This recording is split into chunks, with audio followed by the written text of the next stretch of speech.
a blob of this liquid came out.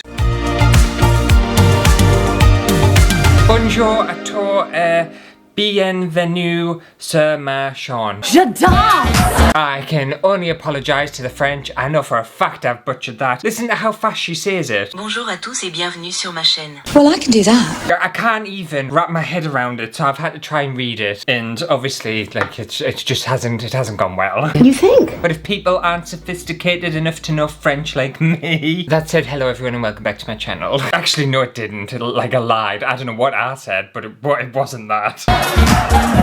And anyway, the reason for this French introduction is because we're going to be trying some paint today. And this comes from... And it's a very traditional paint called Tempera or Tempera. And it was also rather expensive. This little tiny box cost me nearly £50. So I'm hoping Tempera paints are going to be an absolutely fantastic medium to work with. I've literally never heard of them. And I think they've been round for like literally since civilization began. Civilization? Like society. Somewhere along them lines. But anyway, let's open these paints up and we'll get some swatching done. It's about time. So this paint is by the brand Sennelier. And I have a feeling that they're quite a famous and well-known brand of paint and art supplies. But unfortunately, I've never heard of them before. It's because I'm unsophisticated and I live under a rock. But we've got a little box here and it's got 5 colours. So we've got a white, a black, and obviously the primary colours. And I think the reason for that is because with traditional painting, that's all the colours you need. To be fair, you don't even need a black. It's a lot of colour theory, a lot of mixing, and I did do it briefly at college and university, but I found it incredibly boring. I know I shouldn't have, but I did. I found underpainting and all that kind of stuff just really hard to concentrate on, so I don't know all the science behind colour mixing and colour theory and everything. That's not good enough. And the colours in here are titanium white, lemon yellow, rose madeleine, ultramarine blue, and ivory black. They also have their French names above, but I'm not going to even attempt any more French in today's video because otherwise the French will come after us. So before we do swatch these, it does have like a little bit of information on the back, which I think is really important. It's a bit of art history and a bit about basically when this paint was around and stuff. So it says, Sennelier egg tempera is an authentic formulation of classic egg tempera as used by artists since the Renaissance. In fact, before the rise of oil painting, egg tempera was the predominant painting medium in the 16th century. Much of the religious panel painting done between the 12th and the 15th century was done in this delicate and subtle medium, which is capable of detailed and complex effects. The Sennelier egg tempera is famous as the medium used by... I can't say that. Marc Chagall in many of his most spectacular works. I'm unfamiliar with Marc Chagall. I might put some images of what their work is like on the screen now. If my reading's bad, mind, this text is absolutely tiny. And also it's got pictures behind it, so it's really difficult to read. And the Iraq everywhere, like such as, and it's not me being an idiot, I swear.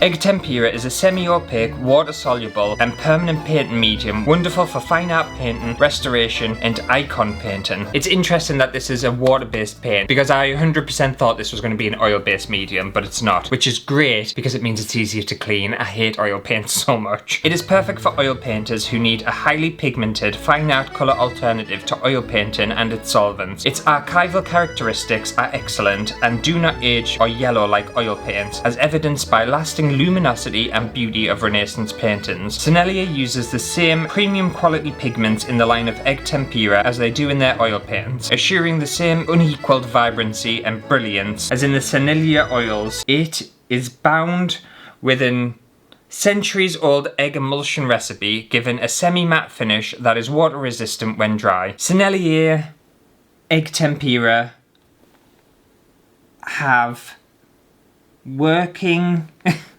I'm really sorry. Have working qualities. I think that says that. And a finish that I only found in authentic egg tempera made in this traditional manner. These delicate colours hold their brush strokes and do not change when dry. They can be worked with a brush or a palette knife, diluted with water or something. I am sorry that I butchered that reading, but look at the state of this. Over this side, it's over like a red and a dark, and I literally can't even see the text on it. It doesn't help that it's tiny. Sometimes I feel really uneducated and thick, and it's not. not. Sometimes products are just setting us up to fail. That's very interesting because I wholeheartedly thought this was going to be an oil paint. And now that I know I can mix it with water, I'm going to grab some water, obviously. The thing is, it's a good job. I'm not like a teacher or anything, isn't it? I would be an awful teacher. You pissworm! The students would literally throw eggs at us. Not their egg paint, just physical eggs at us. Anyway, now that that awful history lesson's out the way with, let's get into these paints. Oh, it's about fucking time. So this is a bit more of an up close at them. And obviously they're very small. You don't get a lot of paint in these tubes for how expensive they are. Okay, I think we'll do just like a little bit of swatching on some white paper first. I can already tell just squeezing them out the tub. They're a very liquidy, it's given oil paint, strangely enough. I didn't think it was going to, but it feels a bit oily, even though it's a water soluble paint. I'll stick some white on even though it's white on white. And it doesn't really make sense, but never mind. As you can tell, I'm only using a little tiny bit because of how expensive these were. Right, let's just run these down. Oh. Oh.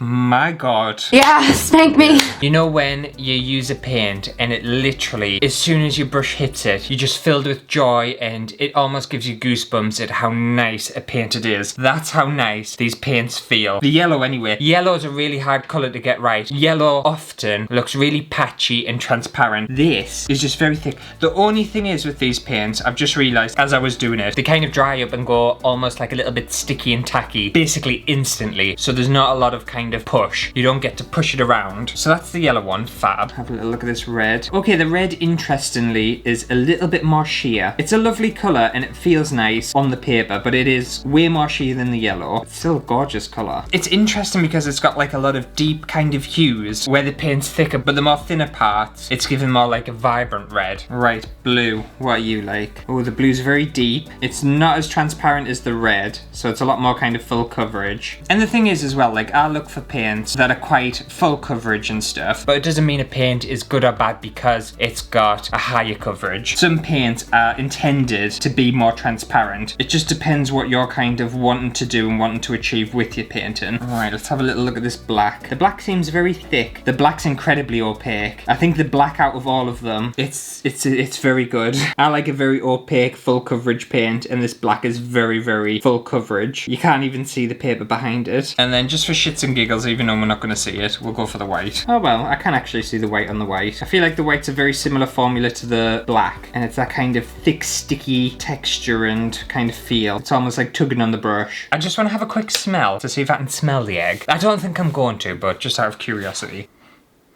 No, I can't smell the egg, but it's got an unusual smell. It almost smells like an ointment. It smells, I don't know, like it's got some sort of medicine in it. Anyway, these are the paints on just some regular white paper, and I think they've performed really well. I absolutely love the yellow. Again, like I said before, yellows are really hard to get right. I absolutely adore that yellow. It's perfect. And the black and the white was really good too. I like them all, actually. So for now, I'm just going to pop that to one side, and we're just going to see how each of the colours performs on some black paper, because I feel like a lot of the times when I try out paints in my videos and stuff, people always ask us to try it on black paper, and I'm assuming there's some sort of scientific colour theory reason why you should do that, and I don't know the answer to that, but I'm going to do it for all those people who keep asking us to do it on black. Wow, he listened. It's interesting as well the fact that this paint is made with egg. I'm assuming it's not literal eggs broken up in the paint. There'll be some sort of, I don't know, science behind it.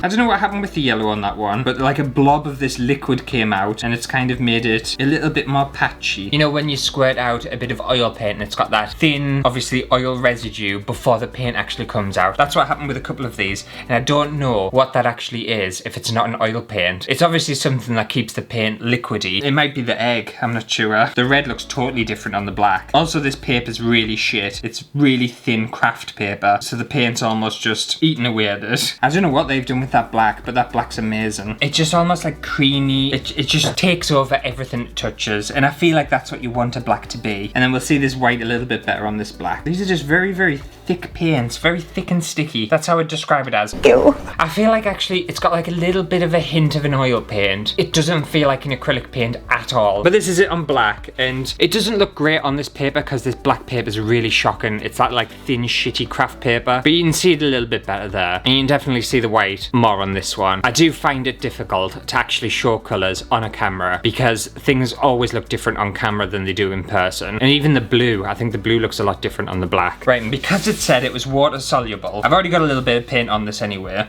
Dip it in some water. Ooh.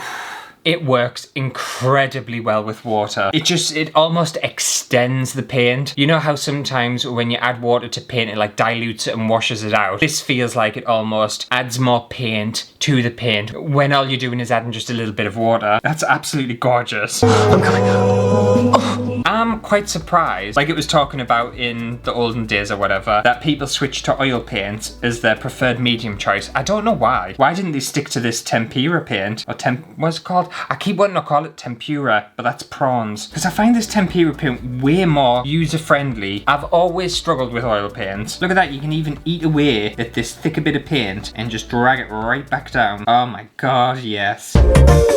Yeah, because with oil paint, I always find whenever I do an oil painting, I'm pretty sure I've said this before, no matter what colours I use, I'll use like a blue, a white and a green, and my paint will turn brown. Every single painting I do with an oil paint will turn brown. I just can't use them. I find them so difficult to use, and I've even been taught how to use them and I still can't use them properly. I mean, who needs you anyway? I just think there's a very tough and harsh learning curve with oil paint, and I think you need to use a lot of additives like linseed oil and stuff, whereas acrylics, you basically just need like acrylic paint and water and you can basically achieve any effect you want to. And I feel like that's the same with this, but with this it just, I don't know, the paint just seems way more high quality, way more luxe, and just a lot sexier in my personal opinion. You can actually get this tempera paint in like a craft version for kids and stuff, and it's very, very cheap. I'm not sure whether it'll have the same effect as obviously this traditional egg-based formula, but that's something to obviously try out if you want to, especially if you want it just for like little crafty things. I think this is more for very specific paintings, you know, people who do very detailed portraits and landscapes and stuff. Obviously you've got this top part and this is just the paint on its own, but then it's dragged it down with the water and it's given this very, very kind of even finish. No kind of brush marks, no nothing, just a very flat matte effect, and I think it's absolutely beautiful. I think the last test I want to do is I just want to add a little bit of red and a little bit of yellow, and I just want to see how these paints mix together with one another. Again, I'm getting this kind of weird gloopy stuff from the yellow one. I don't know why. It's the egg coming through. So that should make an orange, and then we'll try and make a green.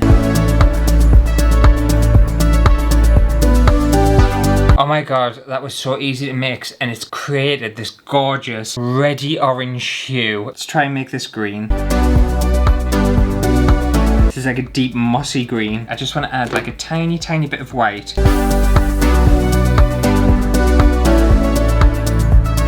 And then instantly, we've got this gorgeous kind of sage green. I would happily have this on every single wall in my house. Look at that, look how well they mix together. A super vibrant orange, and then this just like really moody, earthy kind of sage green. That would look absolutely perfect on any wall in any home. And I think it's safe to say that I'm a huge fan of this paint. I think these paints are absolutely fantastic and are worth every penny. And even there on the box, you can see they've done kind of like a washy, almost like a watercolor painting. Really, really beautiful paints. And the fact that they've got egg in, even more interesting. French do know that art supplies mine, don't they? Have you noticed that France is just like amazingly good at arty stuff and food? Like their culture, baguette. and music, and art. Help me! And fashion as well, actually. Oh my god. France is just very good at like a lot of things, aren't they? That's disgraceful. But anyway, that just about does it for today's paint testing video. Hopefully you have enjoyed it. If you did, make sure to give it a thumbs up. And I'll see you next week for actually another arty video. Double week of arty stuff. This week's been more about traditional painting. Next week, I think it's going to be a little bit more about